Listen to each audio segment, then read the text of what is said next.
Para hablar del pensamiento de Simone de Beauvoir, creo útil recordar las bases del existencialismo, corriente según la cual el mundo carece de un significado intrínseco, pero nosotros, como sujetos, tenemos la capacidad de crear nuestro propio sentido. Si os acordáis, Sartre, uno de los mayores representantes de esta corriente, afirmaba que estamos condenados a ser libres, porque hablaba de la libertad como una condena. Hace poco me encontré un clip de una serie con la que creo que se puede explicar bien este concepto. Os lo pongo en pantalla.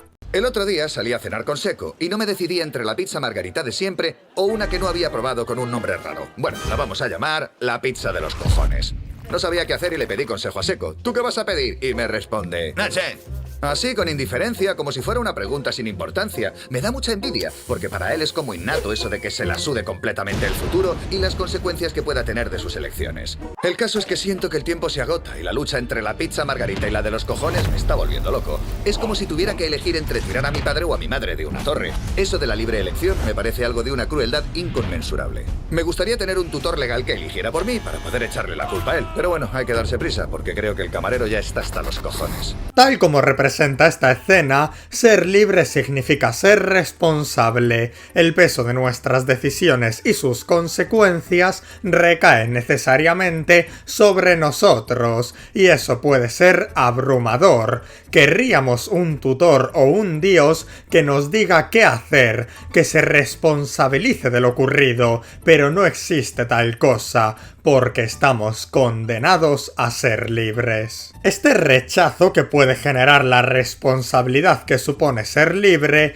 lleva a algunas personas, según Sartre, a esconderse en la mala fe, un autoengaño que nos convence de que en realidad carecemos de esa intimidante libertad y nuestras decisiones, sentido, forma de actuar, etc., en realidad están determinadas por factores externos, así como nuestro trabajo, nacionalidad o género. Al caer en la mala fe, me libero de mi libertad. No soy libre de crear mi propia identidad y sentido, puesto que nací, por ejemplo, español. Así que ya puedo englobar todas mis decisiones en ese rasgo que yo no he elegido, que me ha tocado ser. ¿Qué me gusta comer? Tortilla de patata o arroz con cosas. ¿De qué quiero trabajar? Torero. Película favorita: Torrente. Me libro de mi libertad de elección, pues la estoy subordinando, en este caso, a mi nacionalidad.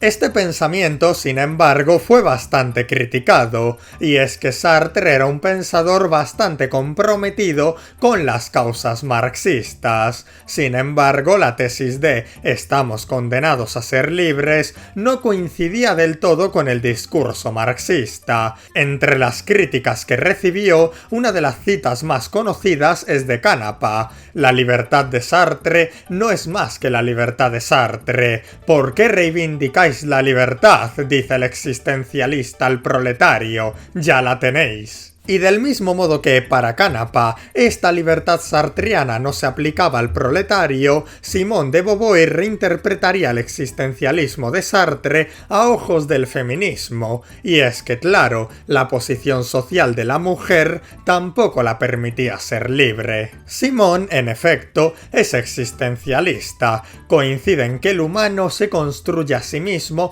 según sus decisiones y actos, creando su propio sentido en este mundo que carece de uno. Apoya esta noción de libertad, pero hace especial hincapié en que, aunque esta libertad exista, puede ser ampliada o reducida por aspectos socioculturales, materiales. Aquí encontramos el concepto de sujeto situado. El sujeto es libre, pero esa libertad depende de su situación. Y es que esta libertad de Sartre, recordemos, no era individual, igual. Ser libre requiere un reconocimiento del prójimo, y esto, una vez más, puede traer problemas, ya que la mera presencia de otro sujeto me convierte a mí, desde su perspectiva, en objeto. Para él soy el otro, y lo peor es que no tengo un total control sobre la forma en la que él me percibe a mí, por lo que su perspectiva sobre mi persona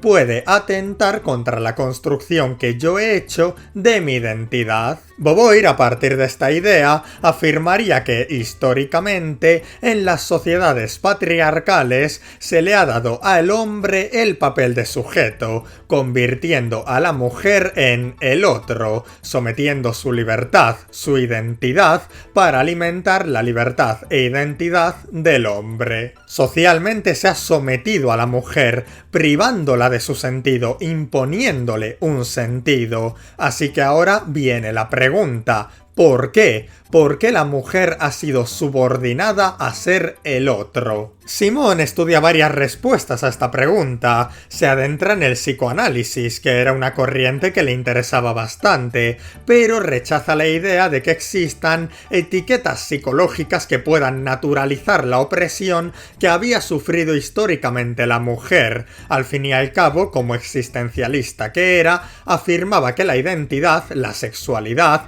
era más que un esquema rígido de rasgos psicológicos, puesto que hay que tener en consideración la capacidad que tiene el individuo de construirse a sí mismo. Así pues, también rechaza que esta desigualdad se reduzca únicamente a la biología. En efecto, hombres y mujeres son distintos físicamente, pero aquí encontramos diferencias, no opresión. La opresión nace de aspectos culturales. Según Simón, las mujeres, por su función reproductiva, han sido atrapadas en la inmanencia, es decir, se han visto obligadas a estancarse en un ciclo repetitivo de reproducción, cuidado y labores domésticas, sin proyecciones a futuro. Los hombres, sin embargo, gozaban de trascendencia. Al no estar estancados en ningún ciclo, eran libres de ir más allá, de crear su sentido, de trascender,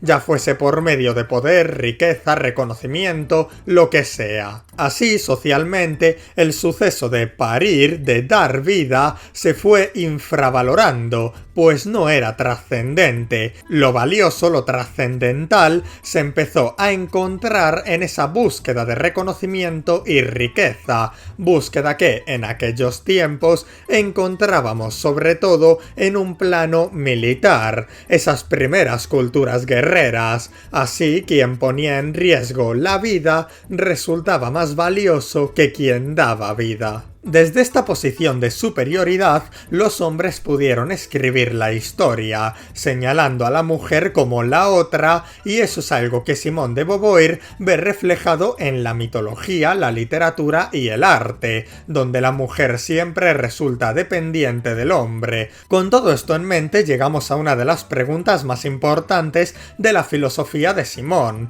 ¿Qué es, entonces, una mujer? Pues para Simone de Beauvoir, una mujer es la otra. Y aquí está la cosa: mujer no se nace, mujer se llega a ser. Con esto no está diciendo que el cuerpo no importe, sino que el mero hecho biológico de nacer hembra no construye aquello que socialmente definimos como mujer. La feminidad se forma según la educación, normas, expectativas, rol social, etc. El concepto de mujer, así pues, es una construcción social, algo líquido, cambiante. Claro que hay mujeres que aceptan este rol, aceptan convertirse en el otro, en seres dependientes, mujeres que se convencen, o mejor dicho, han sido convencidas de que la vida de mujer enamorada a merced del hombre es lo óptimo, pero con ello se están encerrando y negando todo tipo de relación auténtica con el prójimo y con este mundo sin sentido. ¿Cuál es entonces el camino hacia la liberación femenina?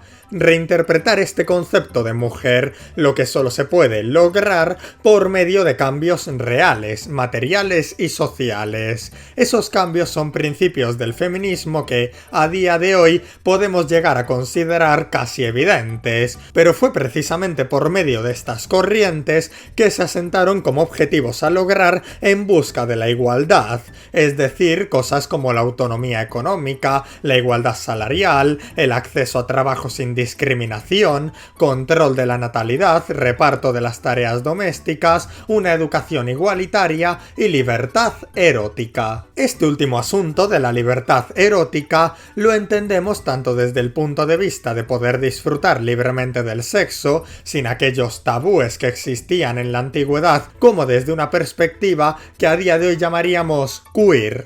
Simone de Beauvoir, de hecho, estudió bastante la relevancia de los impulsos lésbicos dentro de su pensamiento feminista, siendo estos, además, otro medio para enfrentarse a la cultura patriarcal que había reducido a la mujer a un otro sumiso. Para Simone, el lesbianismo no es una anomalía biológica, con ello está yendo en contra de la mentalidad de la época, ya que del mismo modo que se tachaba a los homosexuales de hombres mal hechos, afeminados, casi mujeres en cuerpos de hombres, también se solía tachar a las lesbianas de mujeres masculinizadas. Simone de Beauvoir diría que eso no es necesariamente así, algunas lo son, ciertamente, pero también hay lesbianas que cumplen totalmente con los estándares femeninos. Beauvoir está luchando contra estos estereotipos, pues las mujeres han de ser libres de construir su sexualidad y feminidad según su propio sentido e identidad. No existe un modelo de lesbiana del mismo modo que no debería existir un modelo de mujer. Según esta autora, además, en la adolescencia una gran parte de las muchachas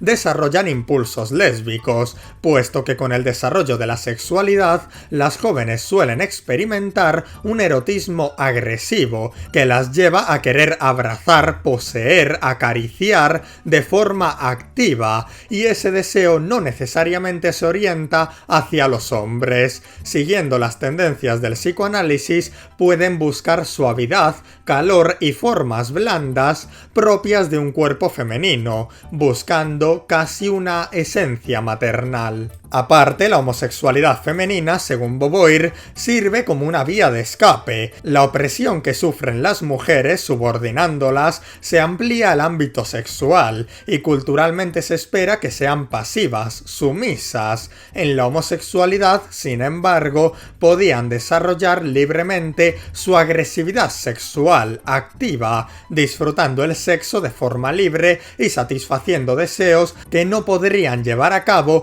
con la figura varonil que quiere dominarlas. Esto mismo, según Beauvoir, podía explicar el rechazo que muchas jóvenes sentían a la idea de la penetración. No es una ley universal, nada de esto lo es. Simone, como existencialista, siempre apuesta por la complejidad de cada individuo, pero sí señala que, en muchas ocasiones, la joven puede sentirse incómoda frente a la idea de la penetración, pues es socialmente el máximo exponente del dominio masculino. Como siempre os digo, el sexo oral está terriblemente infravalorado.